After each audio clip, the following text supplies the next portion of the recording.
Welcome back. Opening scene.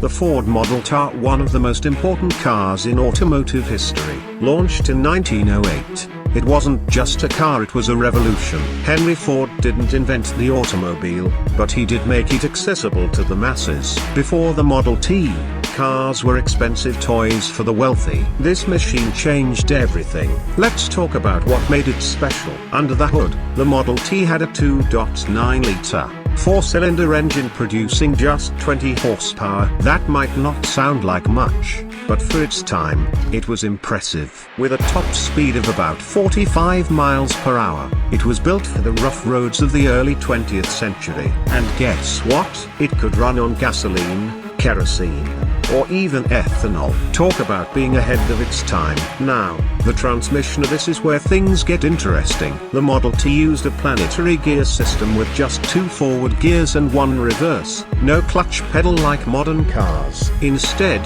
the left pedal controlled low and high gear, the middle pedal was reverse, and the right pedal was the brake. It was simple but took some getting used to. Step inside, and you'll see an extremely basic dashboard. No speedometer, no fuel gauge here, just an ammeter to monitor battery charge. The fuel tank, right under the front seat. You had to use a dipstick to check fuel levels manually. Ford's biggest innovation wasn't just the car, it was the way it was built. The assembly line.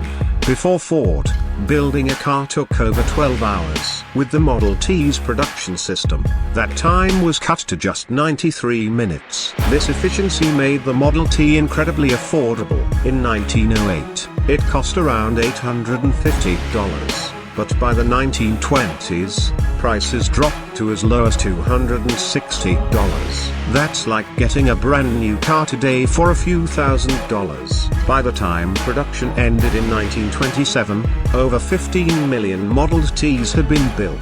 It was the world's first truly mass-produced car, putting America on wheels and shaping the future of transportation. Even today, the Model T remains a symbol of innovation. It wasn't just a car, it was a movement.